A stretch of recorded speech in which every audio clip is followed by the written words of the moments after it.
First adalah sebuah usaha bakery berskala menengah yang membuat dan menjual berbagai jenis roti, kue, dan pastry. Produk-produk First dipasarkan melalui beberapa toko fisik yang tersebar di beberapa lokasi, serta melalui toko online. Seiring berjalannya waktu, usaha ini mengalami perkembangan yang cukup pesat. Namun pertumbuhan tersebut juga membuat tantangan baru, terutama dalam mengelola aktivitas sehari-hari. Banyak proses kerja di First yang masih dilakukan secara manual atau menggunakan sistem yang tidak terhubung satu sama lain. Hal ini membuat pekerjaan menjadi kurang efisien dan sering terjadi kesalahan. Salah satu masalah yang cukup sering terjadi adalah sulitnya mengawasi persediaan bahan baku di gudang. Kadang-kadang bahan penting habis tanpa terdeteksi, atau justru ada stok yang terlalu banyak dan tidak digunakan. Selain itu, pencatatan keuangan masih dilakukan secara manual, sehingga memakan waktu lama dan rawan terjadi kesalahan hitung. Penjualan yang dilakukan melalui toko offline dan online pun belum digabung dalam satu sistem, sehingga sulit untuk mendapatkan laporan penjualan yang lengkap dan akurat. Di bagian produksi, roti dan kue dibuat tanpa data pasti tentang jumlah permintaan pelanggannya, sehingga produksi bisa berlebihan atau malah kekurangan. Tim marketing juga belum memiliki sistem yang bisa membedakan jenis pelanggan. Padahal dengan mengenal kebiasaan pelanggan, mereka bisa membuat program loyalitas yang lebih efektif. Pengaturan jadwal kerja dan shift karyawan juga masih dibuat secara manual, yang seringkali membuat pengaturan waktu kerja menjadi tidak efisien. Selain itu, promosi atau penawaran khusus kepada pelanggan belum bisa dilakukan secara otomatis berdasarkan kebiasaan belanja mereka. Untuk menjawab semua masalah ini, First memutuskan untuk menggunakan sistem digital bernama Odoo ERP. Ini adalah sistem terpadu yang bisa menghubungkan berbagai bagian usaha seperti gudang, penjualan, produksi, keuangan, hingga pemasaran dalam satu platform yang terintegrasi. Sistem ini akan membantu pekerjaan menjadi lebih cepat, mudah, dan saling terhubung antar divisi. Dengan sistem baru ini, pengawasan stok bahan baku bisa dilakukan secara real time, pencatatan keuangan menjadi otomatis dan akurat, penjualan dari toko offline dan online bisa dipantau dalam satu tempat, serta produksi bisa menyesuaikan dengan data permintaan pelanggan. Tidak hanya itu, pelanggan juga bisa dikelompokkan berdasarkan kebiasaan mereka, sehingga promosi bisa lebih tepat sasaran. Jadwal kerja karyawan pun bisa diatur secara otomatis, sehingga lebih efisien. Melalui penggunaan Odoo ERP, First berusaha menjadi usaha bakery yang modern, tertata, dan siap bersaing di era digital. Langkah ini diambil agar perusahaan bisa terus berkembang, memberikan pelayanan terbaik, dan menjaga kepuasan pelanggan dengan cara yang lebih cerdas dan efisien. Baik, kita lanjut membahas permasalahan-permasalahan yang dihadapi oleh First. Yang pertama yaitu pengawasan terhadap bahan baku dan stok yang kurang efektif. Dengan modulnya yaitu operation dan submodulnya yaitu inventory. Untuk penanggung jawabnya yaitu ada Zakia Yuna sebagai kepala gudang atau logistik. Submodul tersebut terintegrasi oleh sales, manufacturing, dan accounting. Lalu yang kedua ada pencatatan keuangan yang masih dilakukan secara manual dan lambat. Dengan modulnya yaitu operation dan submodulnya yaitu accounting. Lalu penanggung jawabnya yaitu Hawa Andini sebagai kepala keuangan atau akuntan. Dan terintegrasi oleh sales, inventory, manufacturing, dan CRM. Lalu yang ketiga ada memperluas pasar dengan pendistribusian produk ke berbagai mitra bisnis dengan modulnya submodulnya sales, penanggung jawabnya yaitu Desyanti Gumala sebagai supervisor penjualan dan terintegrasi oleh submodul inventory, manufacturing, accounting, dan CRM. Lalu yang keempat, belum adanya segmentasi pelanggan untuk mendukung loyalitas dengan modulnya sales, submodulnya CRM, penanggung jawabnya yaitu Martin sebagai manajer marketing, lalu terintegrasi oleh sales, dan marketing automation. Lalu yang kelima, ada produksi dilakukan tanpa data permintaan yang akurat. Modulnya yaitu manufacturing, submodul manufacturing, penanggung jawabnya yaitu Arini Rahmati Putri sebagai kepala produksi atau kepala pabrik. Lalu ada submodul yang terintegrasi yaitu sales, inventory, accounting, dan employee. Lalu yang keenam ada pengaturan jadwal dan shift karyawan yang masih kurang efisien. Modulnya yaitu Human Resource, submodulnya Planning dan Employee, penanggung jawabnya Aprila Suryani sebagai manajer HR personalnya, dan terhubung dengan Manufacturing, Planning, dan Employee. Lalu yang terakhir ada tidak adanya sistem promosi otomatis berdasarkan perilaku pelanggan. Submodulnya Marketing Automation, penanggung jawabnya yaitu Sylvia Nurindusari sebagai Digital Marketingnya, dan terintegrasi oleh CRM. Baik, saya akan mulai membahas tentang salah satu studi kasus dari Persuade, yaitu pengaturan jadwal dan setting yang kurang efisien dengan menggunakan modulnya yaitu Human Resource, modulnya yaitu Planning dan Employee. Kita bahas di Planning. Di bagian Planning ini kita pilih Schedule, Payroll. Di sini saya sudah buat untuk schedule-nya. Saya sudah data hal ini. Kita buka untuk OpenShift. Ini ada karyawan-karyawan yang dipilih untuk pendataan, karyawan yang dipilih untuk penjadwalannya. Lalu untuk role-nya ini, divisinya atau departemen-departemennya. Lalu untuk date ini, tanggal bekerja atau shift-nya, dan juga jam kerjanya, dimulai jam berapa dan diakhiri jam berapa. Allocated time ini namanya bekerja atau jam kerja, jumlah jam kerja. Repeat every ini itu pengulangan untuk shift-nya atau jadwalnya. Jadi saat kita bikin shift ini atau buat satu jadwal, kita bisa langsung melakukan repeat pengulangan jadwal di sini. Jadi untuk repeat, kalau kita pilih every week dan itu di hari Senin, penjadwalannya itu akan terus menerus muncul di hari Senin untuk dan kedepannya seperti itu. Untuk di first grade ini saya pilih di days. Kenapa? Karena pengulangan jadwalnya itu memang setiap hari.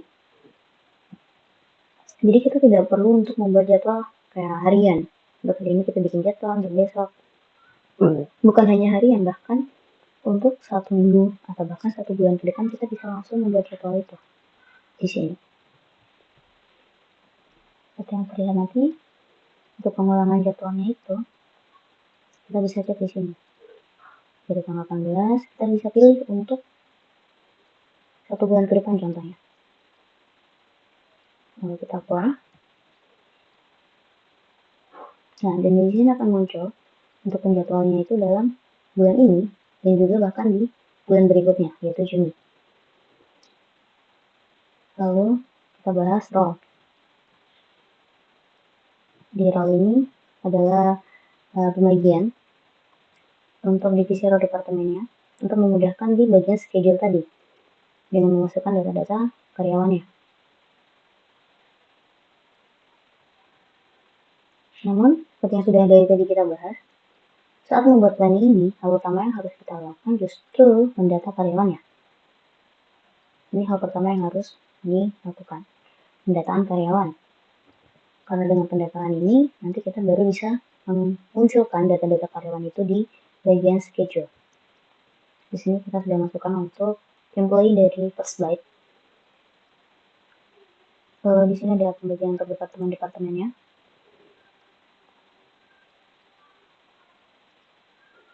Lalu kita bisa cek untuk responsible atau penanggung jawab dari setiap karyawan itu.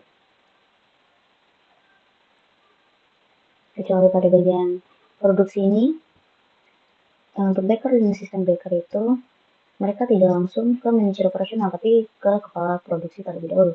Baru selanjutnya dari kepala produksi akan bertanggungjawabkan ke manajer operasional. Baik, sekian untuk bagian saya. Baiklah, yang selanjutnya adalah modul manufacturing dengan submodul manufaktur. Nah, dari studi kasus, kita ketahui bahwa proses produksi itu dilakukan tanpa adanya data permintaan yang akurat. Nah, untuk mengatasi hal itu, Odoo telah memiliki fitur untuk mengetahui jumlah unit yang tersedia dalam inventory, dan forecast ini adalah jumlah atau perkiraan stok di masa depan dengan mempertimbangkan semua transaksi yang akan datang. Dan kita tahu ya kalau di sini forecast-nya ini min 30. Jadi mari kita mencoba untuk membuat atau memproduksi roti coklat keju. Yang pertama kita ada masuk ke bill of material. Ini adalah daftar dari produk atau bahan baku yang digunakan untuk memproduksi suatu produk. Nah, ada roti coklat, roti keju, dan roti original. Kita buat yang baru untuk produksi roti coklat keju. Nah, untuk satu produksi ini kita misalnya memproduksi untuk 100 unit roti coklat keju. Nah, kita ambil di katalog dan kita tambahkan bahan baku yang dibutuhkan. Ini langsung terhubung ke inventory ya untuk produk-produk ini. Kita pilih dulu bahan baku yang digunakan untuk memproduksi.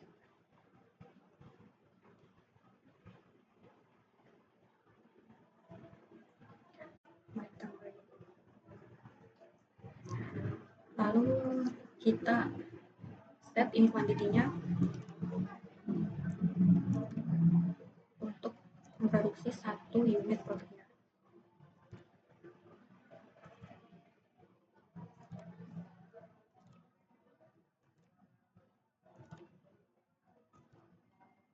Nah, sudah seperti ini. Kita masuk ke sini.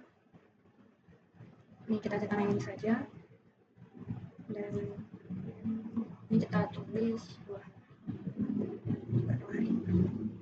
Ini adalah waktu untuk mempersiapkan manufaktur ordernya, kira-kira berapa hari untuk dapat memenuhi permintaannya. Oke, kita save. Kita masuk ke material. Ini udah ke save. Oke.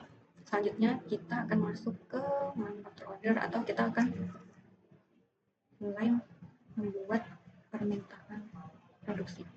Klik new. Sini kita akan membuat roti coklat keju. Nah, langsung. Karena kita tadi sudah membuat bill of material, maka dia akan langsung terhubung dengan daftar-daftar dari bahan baku yang digunakan tadi ya. Kita tinggal ini aja, misalnya untuk 100 itu kita akan membutuhkan sebanyak ini. Jadi misalnya kita langsung 200 itu, dia akan langsung otomatis. Ini kita membuatnya 100 saja. Terus kita selanjutnya kita akan set untuk jadwal produksinya. Misalnya untuk besok itu kita mulai produksinya misalnya dijadwalkan dari jam 10 ya. Kemudian kita juga set untuk deadline-nya, yaitu juga untuk besok tanggal 18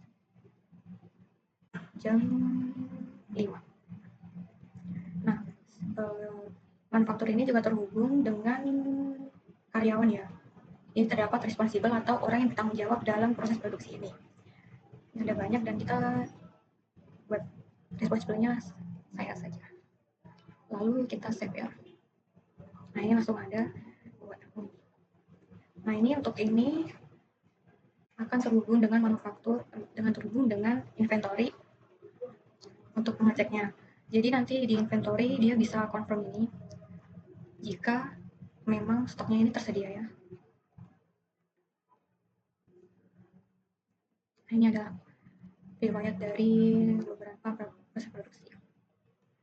Jadi nanti misalnya sudah dikonfirmasi oleh inventory, nanti kita bisa memulai untuk memproduksi produknya. Misalnya untuk ini roti keju ini sudah disetujui ya, sudah confirm dari inventory, maka kita bisa mulai untuk membuat produknya. Seperti itu. Dan nanti bakal ganti jadi in progress. Nah, setelah in progress ini, kalau misalnya semua produknya sudah jadi, kita bisa ini produce all. Nah, dan juga nanti akan ganti menjadi done. Dan ini berarti adalah proses yang sudah selesai. Nah, selain itu di manufacturing itu juga terdapat menu operation untuk unbilled orders dan juga scrap. Nah, perbedaan dari kedua ini adalah unbilled order itu adalah pembongkaran produk. Nah, ini digunakan ketika ingin membongkar produk menjadi bahan bakunya kembali. Kemudian yang scrap ini adalah pemusnahan barang atau produk. Nah, itu digunakan ketika produknya rusak atau sudah tidak bisa digunakan lagi sehingga harus dibuang. Nah, untuk bakery mungkin lebih cocok untuk scrap ya. Saya sudah coba membuat beberapa scrap. Misalnya ini untuk roti coklat. Nah, ini ada beberapa kuantitas yang tidak bisa atau tidak bisa digunakan. Dan terus itu adalah scrap reason-nya atau alasan pemusnahannya, yaitu adalah gagal dan juga gosongnya ini. Lalu itu merujuk kepada manufaktur order yang nomor ini, di mana pas kita membuat roti coklat 300 unit itu terdapat 5 buah yang gagal. Dan ini soft location ini untuk melacak lokasi stok, dan juga scrap location-nya adalah ini untuk mengecek stoknya. Seperti itu. Untuk reportnya adalah seperti ini.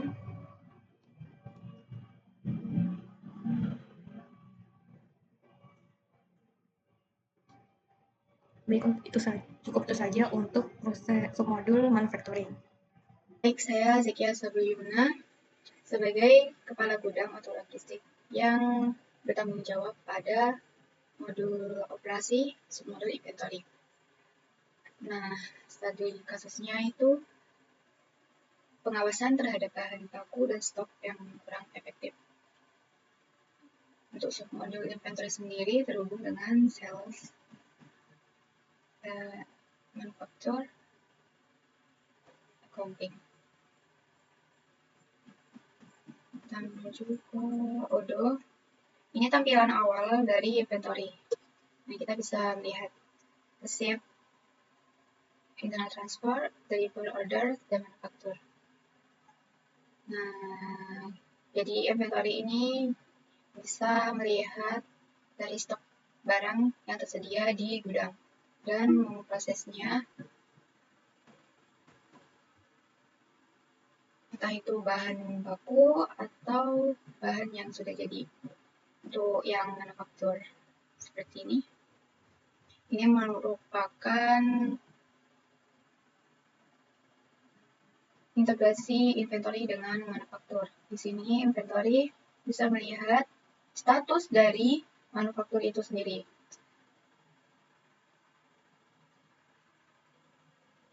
Misal, ini roti original.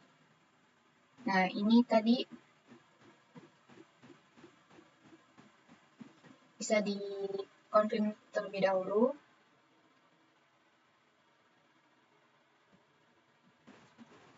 Jadi, baik di manufaktur bisa memproduksi semuanya. Inventory juga bisa melihat kalau produk itu sedang berproses. Inventory juga bisa menggagalkan karena tidak tersedianya bahan baku, seperti itu.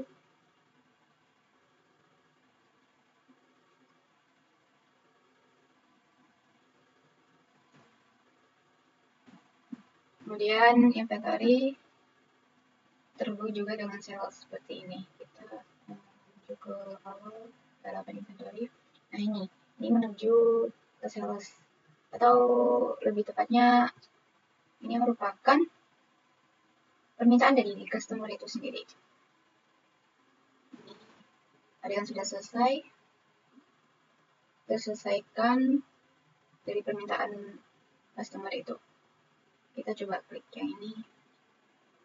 Nah, ini available, berarti produk roti coklat keju itu tersedia di gudang. Jadi untuk inventory bisa ngevalidasi seperti ini.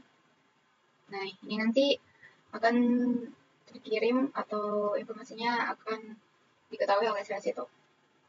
Nah, setelah divalidasi akan berubah menjadi done. Seperti ini. Oke. Kita balik ke halaman awal inventory terlebih dahulu. Nah, di inventory itu kita bisa mengisi stok. Nah, kita menuju ke physical inventory. Nah, seperti ini gambarnya. Misal, kita ingin menambahkan stok dari mentega. Kita bisa coba isi 110 deh. Nah, kita apply. Nah, ini akan menambah stok menjadi seperti ini.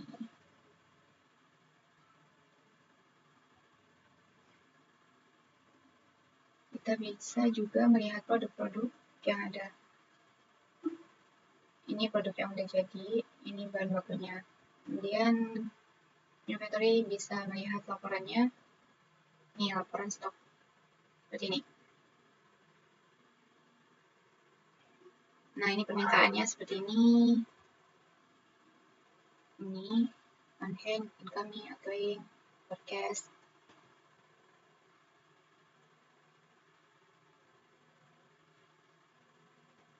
Kita juga bisa lihat lokasi. Ini lokasi dari produk itu.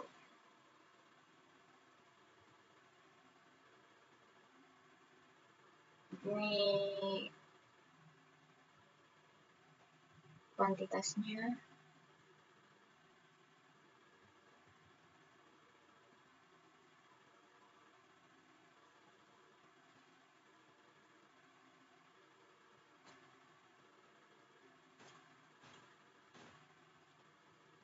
Kita juga bisa melihat of history. Nah, ini history keseluruhan. Ini ada yang ID yang minta seperti itu, terus dia minta mentega. Nah, lokasinya ini, terus menuju ke desktop ini. Terus banyaknya ini yang diminta seperti ini, statusnya udah selesai. Selain itu, kita juga bisa melihat bagian analisis. Ini yang tersambung dengan manufaktur, dengan sales. Selain itu, kita juga bisa melihat bagian valuation. Value. Ini total value seperti ini. Nah, ini harganya 2 juta sekian. Dan ini total barangnya.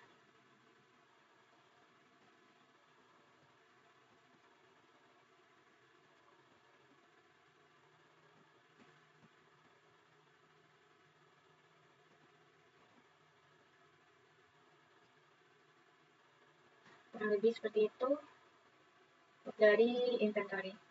Baik, perkenalkan saya Marantina Mesusilalahi dengan 3 digit yang terakhir 151. Di sini saya akan mempresentasikan submodul CRM dan juga website.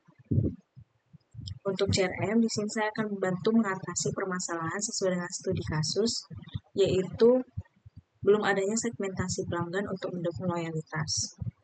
Di sini saya akan mulai dari submodul website. Berikut tampilan dari website toko kami. Di sini kami menampilkan produk, yaitu ada roti coklat, roti keju, dan roti original. Kemudian masuk ke navigasi hubungi kami. Di sini tersedia form untuk customer, di mana customer dapat bertanya mengenai produk ataupun melakukan pemesanan. Kita di sini akan mencoba mengisi form. Kita akan mengisinya dari akun Google Live, jadi nanti datanya bisa terlihat masuk ke CRM. Kita isi. Untuk nama, telepon, dan email ini sudah terinput otomatis karena sudah login. Untuk perusahaan, di sini kita bisa isi ataupun tidak disesuaikan dengan kondisi customer. Untuk subjek kita contohkan, kita isi 5 roti coklat. Untuk catatan, di sini customer bisa melakukan custom ataupun bertanya mengenai produk. Di sini contohnya saya ingin pesan 5 roti coklat untuk minggu depan. Apakah bisa? Kita kirimkan. Setelah dikirimkan, datanya akan masuk ke modul CRM, yaitu ke menu leads. Di sini kita akan kirimkan ke data terakhir ke pipeline CRM, di mana untuk memudahkan tata kelola dalam tahapan penjualan. Di sini untuk salespersonnya kita pilih itu saya sendiri, kemudian convert to opportunist. Data tersebut sudah masuk ke CRM. Oke, ini data tadi. Selanjutnya, sini sudah masuk ke CRM-nya. Nah, di sini terbagi jadi 4, ada stage new, qualify, proposition, kemudian ada won. Pertama, ada stage new. Di sini saya akan membaca dan cek isi pesanan. Saya akan memastikan datanya sudah lengkap atau belum. Kita jika butuh konfirmasi mengenai datanya, ada yang misalnya belum lengkap, di sini saya dapat melakukan aktivitas call untuk menghubungi pelanggan. Di sini saya pilih call, konfirmasi pesanan. Jadi untuk 2 hari ke depan di sini saya akan melakukan konfirmasi pesanan dengan pelanggan. Kita klik save. Kita kembali ke pipeline tadi. Di sini ada icon telepon. Jadi nanti kita akan melakukan telepon. Jadi kita misalkan di sini dulu sudah selesai, markdown. Kita selesaikan. Kemudian setelah dari stage new, kita akan pindahkan ke qualified. Kita buka lagi. Di sini kita akan buat log note. Kita akan buat sudah konfirmasi pesanan dan pesanan dapat ditindaklanjuti. Di sini untuk memberi tanda bahwa pesanan sudah boleh ditindaklanjuti. Kita log. Kemudian di sini kita dapat menambahkan tag baru. Artinya ini kontak Christine Louis ini merupakan pelanggan baru. Kita tahu dari mana? Di sini biasanya jika sudah pernah melakukan pembelian akan muncul di sini tab similar leads. Jadi terlihat sudah berapa kali melakukan pembelian. Di sini tidak muncul, berarti Christine Louis baru pertama kali melakukan pembelian. Kita balik ke pipeline. Kemudian dari tahap qualified ini kita masuk ke proportion. Di sini kita akan mengirimkan penawaran harga ke pelanggan. Di sini kita akan menggunakan fitur new quotation untuk membuat rincian harga di sistem. Kita tambah add product, kita tambahkan 5 roti coklat, kuantitasnya 5. Oke, harganya sudah otomatis. Kemudian kita kirimkan ke pelanggan. Kemudian kita send. Oke, sudah quotation sudah terkirim ke pelanggan. Kemudian jika pelanggan sudah dapatkan emailnya, sudah konfirmasi, kita akan klik confirm. Selanjutnya, setelah tahapan ini akan dilanjutkan oleh submodul sales. Sekian dari saya, terima kasih. Saya Desanti Aimela, NIM 230512142220. Saya terbagi di dalam submodul sales. Jadi, sales ini memiliki keterkaitan dan integrasi dengan submodul inventory, manufaktur, accounting, dan CRM. Untuk keterkaitan dengan CRM itu, biasanya bagian CRM menerima permintaan customer melalui website. Seperti itu. Dan biasanya CRM ini meneruskan quotation permintaan customer tersebut ke dalam sales dan akhirnya berupa bentuk orders yang baru seperti ini. Karena permintaan yang baru itu ada ini, Christine, Louis, dan Jasper, karena bentuknya masih, invoice statusnya itu masih to invoice, yang dalam artian perlu ditindaklanjuti oleh submodul sales. Jadi kita mulai klik yang ini, yang Jasper, dengan nomor S00026. Kita juga perlu memastikan bahwa customer Jasper ini sudah memiliki status bank di accountingnya itu berupa hutang usaha dan account receivable seperti ini. Setelah itu kita klik save dan kembali ke orders dengan atas nama Jasper tadi. Baru kita bisa create invoice seperti itu menggunakan regular invoice seperti ini dan create draft.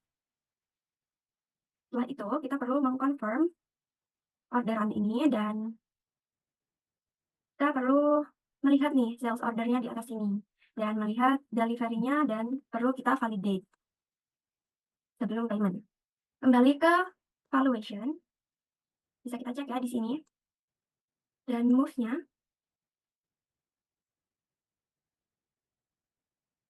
Kembali ke sales order tadi dengan customer service INP 2025-00024, kita perlu pay. Di sini sudah terhubung ya, ini tuh bagian dari accounting, di mana accounting menentukan bagaimana metode pembayaran, karena sudah di setting ya di chart of account-nya itu bahwa jurnal pembayarannya di situ di-set menggunakan bank BCA seperti itu.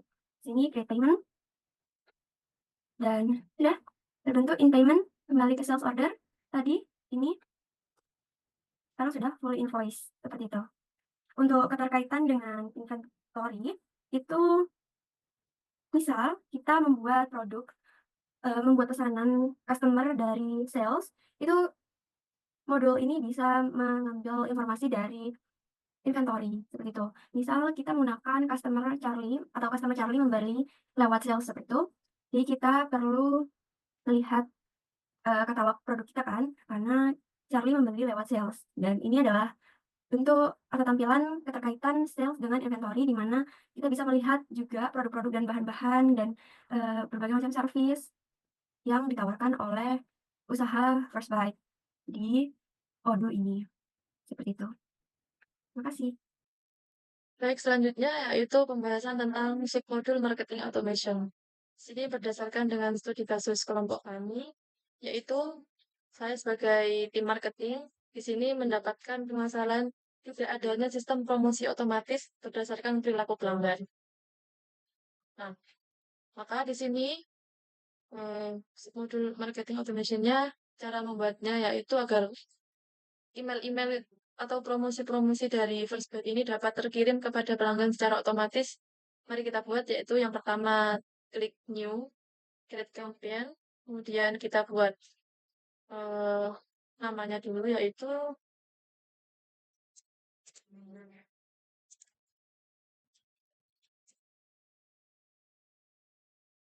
yang pertama di sini saya akan mengirimkan email kepada pelanggan baru. Targetnya yaitu di bagian lead yang ini akan terintegrasi dengan submodul CRM. Kemudian saya filter karena di lead ini terdapat eh, sudah terikot ada 9 pelanggan yang kemudian teksnya ini ada pelanggan rutin ataupun pelanggan yang baru. Maka di sini saya akan memfilter untuk emailnya agar terkirim kepada pelanggan-pelanggan yang baru saja. Condition, di sini saya pilih tag. Kemudian tag name. Nama teksnya itu tadi saya akan mengirimkan kepada pelanggan baru, maka tagnya itu baru. Tag baru ini sudah ditemukan di bagian CRM-nya. Maka akan terikot 5 pelanggan saja, yaitu dengan teks yang baru semua.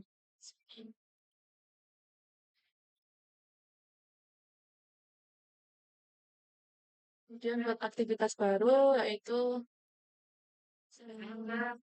email. Dan baru. Sini aktivitas eventnya dipilih email. Nah, mail template-nya ini sebelumnya sudah saya buat. Email selamat datang, trigger-nya 0 saja karena ini adalah percobaan. Kemudian di sini filternya sudah sesuai seperti yang tadi, hanya untuk tag name contents yang baru. Dan save dan close. Setelah itu start. Di sini kita sedikit menunggu untuk terhubung dengan email-email yang sudah tertera di bagian customer baru.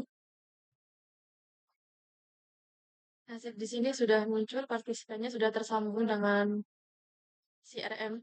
Kita bisa lihat. Nah, langsung di sini state-nya yaitu complete sudah terkirim semua emailnya. Buka. Prosesnya sudah selesai, sudah terkirim. Nanti misal dari customer-nya sudah membuka email, maka di sini open-nya juga sudah mulai muncul. Atau cuman ngeklik, atau apabila gagal, nah, biasanya kalau gagal itu emailnya email palsu atau ya biasanya emailnya itu bukan email yang aktif, maka nanti ini yang akan muncul bounce. Nah, itu dia tadi pengiriman email kepada customer-customer yang baru. Kemudian selanjutnya Selanjutnya kita buat yang baru untuk customer yang sudah rutin membeli produk di First Buy.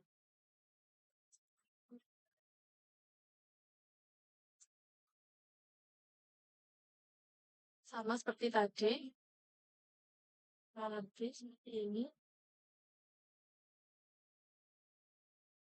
Kita pilih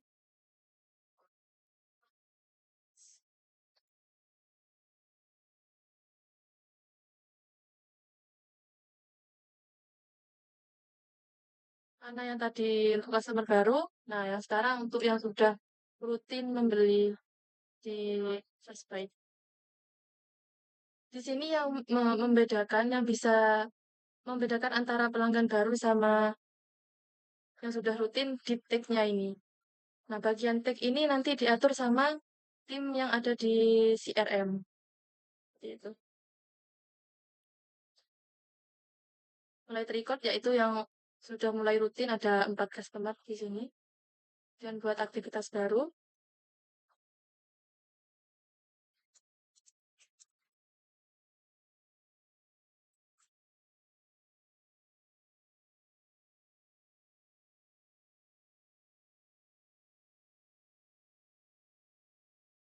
Sini sudah ada template-nya ya, sebelumnya sudah saya buat.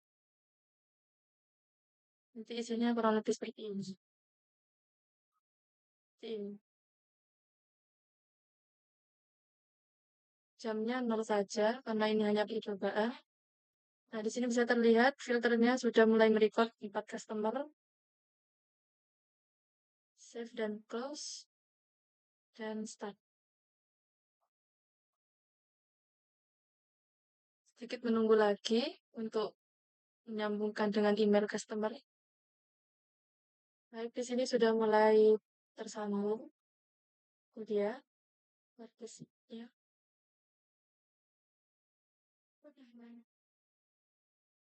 Tes.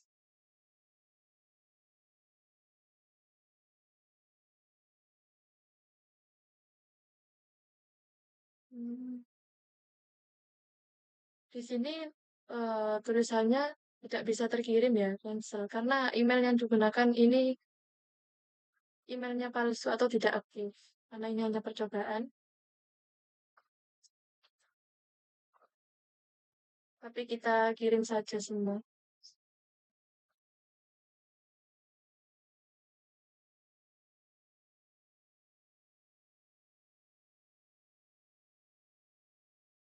Nah, tadi kan ini di filternya mengirim tigernya 0 jam kan, karena tapi itu bisa diatur dari, nah di tiger ini tadi kan langsung bisa terkirim. Tapi misal untuk selanjutnya, misal pelanggan sudah membuka emailnya, kemudian masih tidak ada respon, untuk marketing selanjutnya kita bisa atur di sini, di misal misal 2 hari setelah customer membuka email. Atau dikirim ulang kalau customer belum membuka, kita bisa ngirim ulang kayak gini. Belum membuka, nanti dikirim ulang selama 2 hari. Bisa milih-milih di sini. Mungkin sekian, begitu saja penjelasan dari submodul marketing automation. Bisa dilanjutkan pada submodul selanjutnya. Baik, selanjutnya untuk submodul terakhir, akuntansi. Untuk permasalahan yang dihadapi, yakni pencatatan keuangan masih dilakukan secara manual dan juga lambat. Untuk modulnya accounting, submodul yang digunakan juga accounting. Untuk penanggung jawab, saya sendiri, Hawa Andini Hadi, dengan 3 digit yang terakhir 238. Untuk person in charge-nya, yakni kepala keuangan atau akuntan. Untuk integrasi antar submodulnya yang terhubung dengan sales, inventory, manufaktur, dan juga CRM. Tujuan dari menggunakan submodul accounting ini supaya semua aktivitas keuangan perusahaan bisa tercatat secara otomatis dan memudahkan pemantauan uang masuk dan juga uang keluar, lalu membantu pengambilan keputusan dan juga pelaporan pajak. Untuk step yang pertama di sini, saya klik Set Company Data. Di sini memasukkan nama dari toko kita. Yang First Bite di bidang bakery. Di sini toko kita juga tersedia secara offline dan juga online. Nah, ini juga alamatnya, lalu nomor telepon dan emailnya. Currency-nya ini dibuat mata uang Indonesia. Lalu untuk set periodenya, saya klik. Nah, di sini tujuannya untuk menentukan rentang waktu buku akuntansi perusahaan, yaitu kapan periode keuangan dimulai dan juga berakhir. Lalu selanjutnya kita masuk ke menu configuration. Nah, di sini kita klik chart account. Lalu misalnya di sini saya sudah membuat aset lancar, lanjutkan bank BCA, dan lain sebagainya. Misalnya kita mau membuat baru. Kita klik, kita masukkan kodenya, misalnya 5500, misalnya namanya Dewan. Untuk tipenya itu expenses.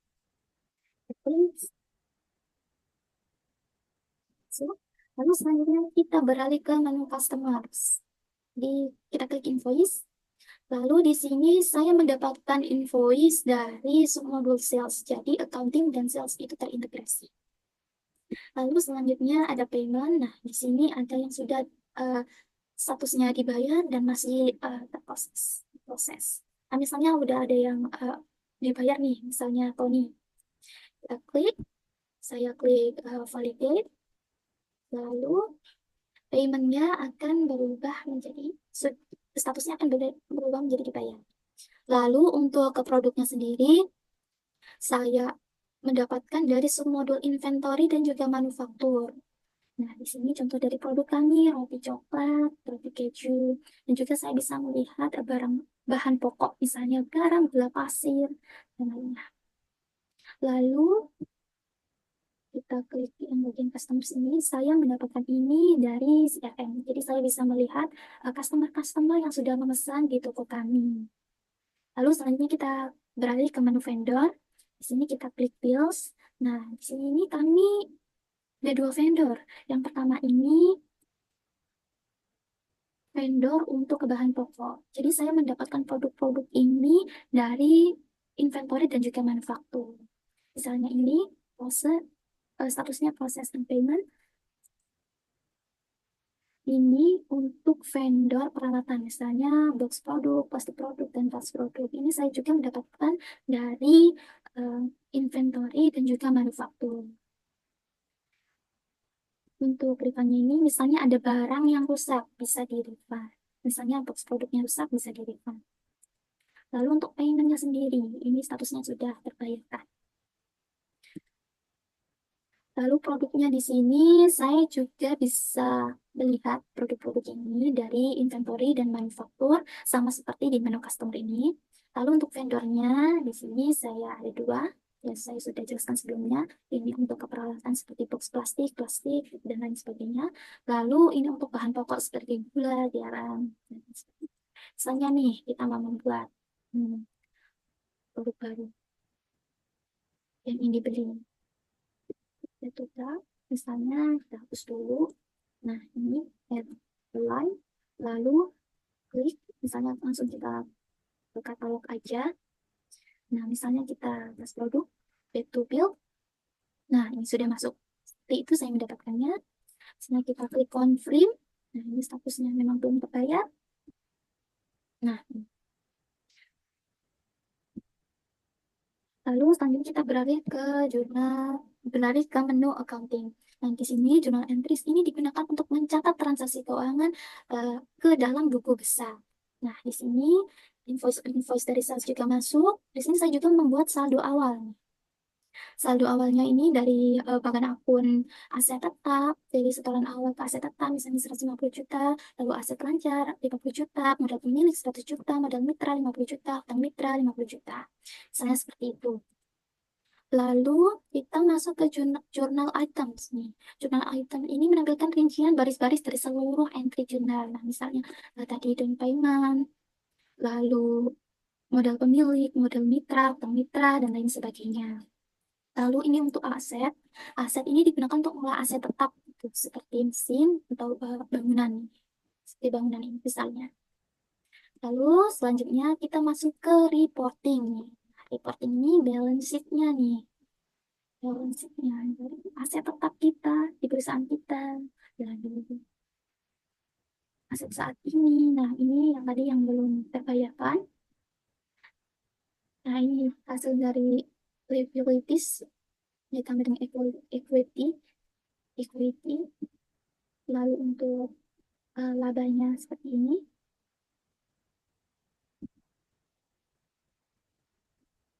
Ini untuk periode tahun ini, laporan tahun ini.